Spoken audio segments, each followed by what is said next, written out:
What is happening, homies?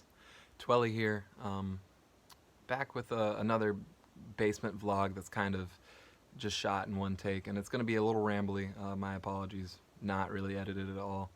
We will have more polished content on the way, but woke up this morning at 12:30 after a long night. I was at work until around 1:30 last night, and oh my goodness, notification. Uh, and I guess the highlight of my night last night, I had a lot of coworkers asking me why I was so enthusiastic and why I was so happy, and it was because I saw an explosion on my timeline of everyone being excited for Arctic Fury JeBB's win last night at Xanadu on stream. He beat really talented players like ZD and Siegel on his way there, and I was actually about to slide in JeBB's DMs and just kind of draft up a few paragraph message of just how much I appreciate his friendship and his role that he plays in the community. But instead of just kind of doing that, I figured I'd make a community spotlight video kind of showcasing some of the qualities that JeBB has, and why I think he's a great example of a homie and somebody who should just be looked up to, and things that we can take away from his kind of journey as a player. But the first time I met JeBB was around 2 or so years ago. I know his first tournament was Pound, which was the same tournament that I was at. He's always been in the Wi-Fi scene, but the first time that I had met him, I can't really specifically remember, other than I'm sure we were playing some friendlies together. And if you ever play friendlies with JeBB, he will play friendlies with absolutely anyone. He's extremely nice and gracious, and just about just playing with all variety of skill levels, and really interested in getting to know the player themselves rather than just I don't know, grinding and just I don't know. There's a certain, he's just really welcoming in that aspect. But the more I got to know JeBB and understand his quirky and just really authentic personality, leading to so many things like JeBB quotes and just car rides where I've just been cracking up so much. Even to the point where I think JeBB takes a lot of flack from people because he's so like different and unique. But if you really get to know JeBB, it's one of he's really one of those people that I will know for the next 10, 20 years of my life, hopefully, and is just kind of one of those pleasurable people to get to know, because it's one of the, like, JeBB and I would have never met if it wasn't for Smash. So I think the things that he's done in our personal friendship is he's always helped out not only me but West Tower, promoting any sort of content that we've made, whether it's appearing on the run back twice, actually the only guest to ever do it twice, because Wadi had something and that he was busy with.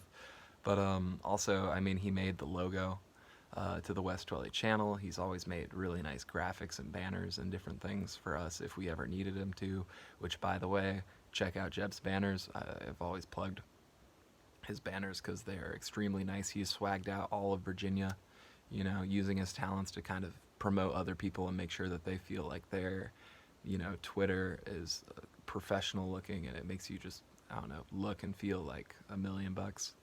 But I think also JeBB too, I think his involvement in Wi-Fi circles, he's always up until 4 or 5 a.m. playing with different people, talking about anime, messing around.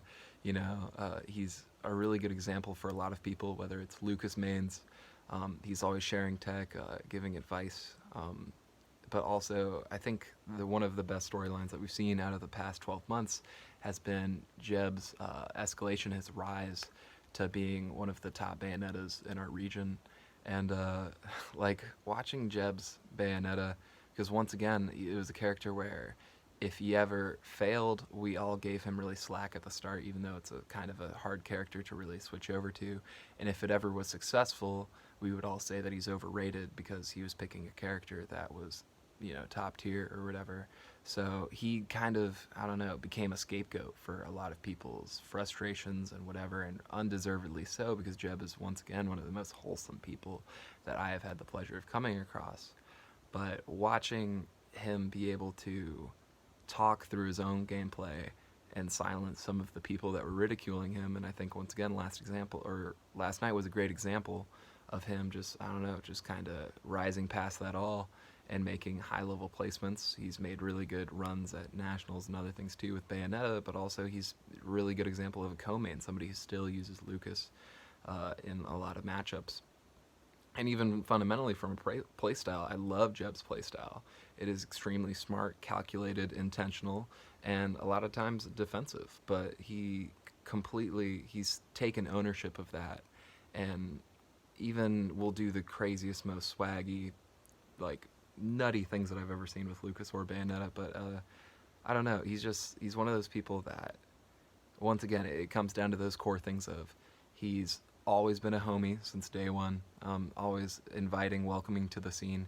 He's used his own talents to benefit the scene as a whole, and his progression is a great example for other people in the scene. And yeah, and also just his activity moderating discords and just being, I don't know, just a facilitator of growth in the entire scene as a whole. So just making this quick, like 6.5 minute video to thank Jeb for his just time spent in the community, and just kind of congratulate him on a really exciting win, and just showcase, you know, things that you can learn from Jeb. And I don't know, hopefully I get a chance to make lots of more community spotlight videos like this, because there's a lot of people that I could talk for much more than 6.5 minutes about. But anyway, thank you so much. I got a bunch of other things to do, so it's just kind of a one-take thing, but keep subscribed to this channel if you want more content like this. But thank you so much, and you guys have a wonderful Thanksgiving break. I may or may not make some more videos soon this week, so I will see you guys later. Bye-bye.